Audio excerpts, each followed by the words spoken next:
This is an update on the digital controller, which I've been working with and creating.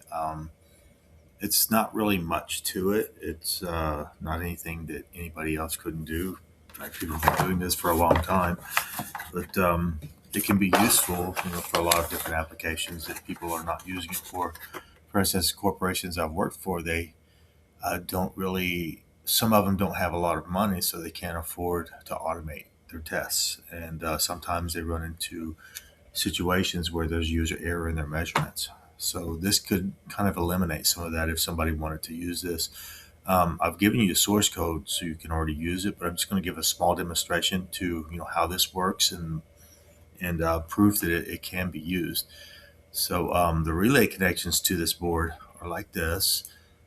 Basically, one of the boards, this board right here, is uh, is this one, and it interfaces with a Raspberry Pi.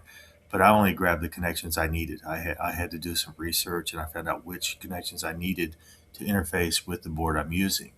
I purchased another board a few days ago, and it has a different interface, which is much easier to use. This is one I would recommend using, but I'm using both because I needed to, and I don't really have a lot of money for what I'm doing. So I kind of generated this. I put it together, made it work. This is the pinout for this one. This is the pinout for this board, and this is how they connect. So this would be relay 7 through 4 goes here. Relay 0 through 3 goes on this side. The ground is connected to both boards from this board. There's a warning not to use the 5 volts and 3 volts from this FT232H because it can damage your USB port on your computer. So there is a warning from Adafruit not to use that 5 volt 3 volt. What I'm using for 5 volts to energize this board and is to power it up is I have a 5 volt DC adapter with a 1 amp fuse. I have a 1 amp fuse going here. So I put some notes here so you would know that. Um, Basically, the plus 5 volts on this board is connected to plus 5 volts on this one. I'm only using one pin, not all of them. And I'm only using one ground pin, not all of them. But the 5 volts is connected to both boards here, and it's from here. And the ground is connected to both boards, but the ground is also connected to that FT232H. That's just to help you, as you go along if you want to build this. Uses for this controller, you can do a functional test, and you can automate it. It removes user error, and I have a video that goes on right after this. I'll go ahead and play that video.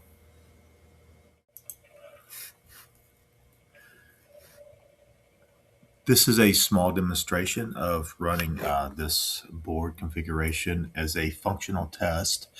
Um, the first set is just where you would have a common ground for your voltage measurements. The second set would be where your negative lead for your voltmeter might change to a different location. So I use two different relays for that to switch between connection points.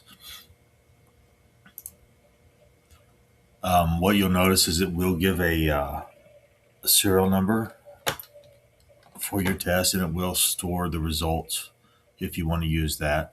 And I'll just go ahead and run the test so you can see it run and perform.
And now that it is finished, you'll see that it has a new file down here for a CSV file.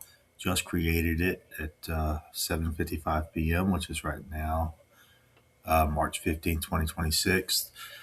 And you'll see it will have results that this would remove user error, has a time and date stamp, has your project name, it has your test name, has the test location and what test you're running, and it has your pass fail results. It also has your serial number.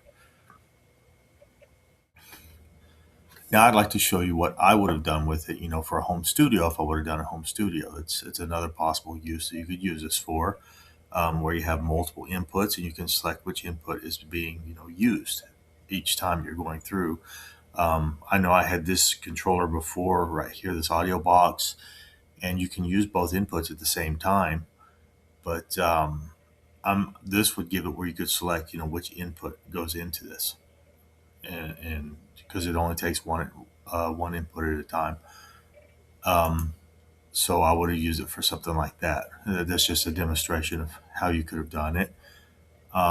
This is a little note that I put on here. Instead of using a computer interface, you can use a rotary switch, and it would be a 5-volt input to energize to select which relay turns on.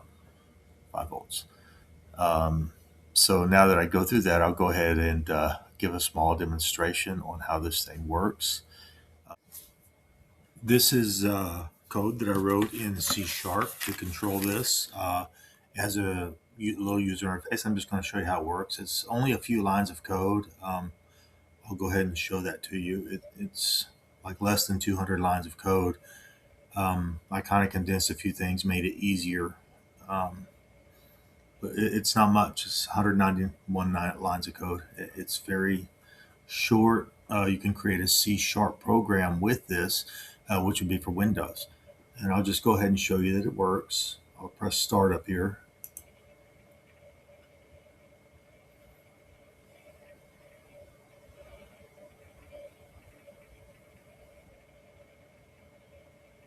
And you can see it's just a small little window that comes up here. And all you can do, you can select which input you want. You want it one input. Now maybe I want to add that one in. If I want to change one, I can change it to, let's go to A. Maybe I want C. Maybe I want D. This one, maybe I want to use D.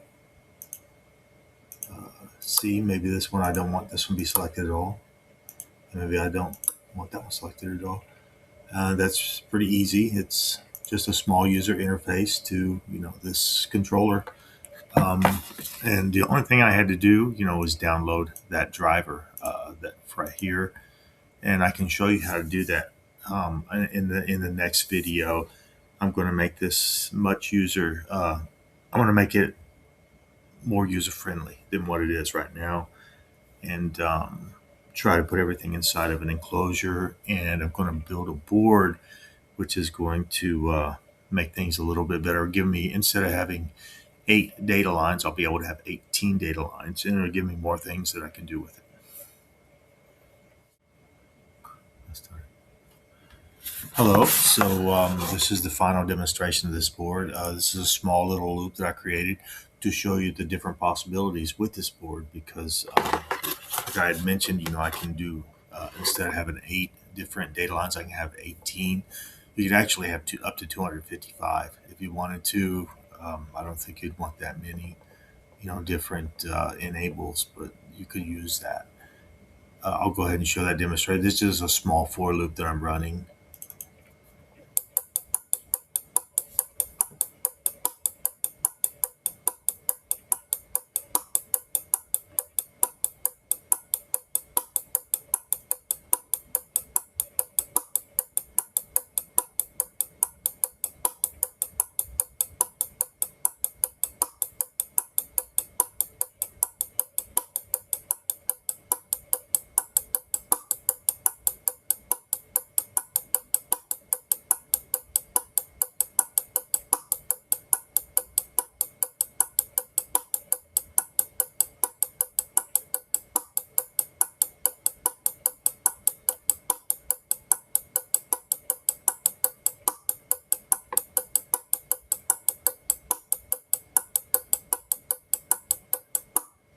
If you're wondering why sometimes a light might fade out or not, it's because there's wires here. So the wires kind of block the lights every once in a while. And I have to put it at a different angle where you miss the lights.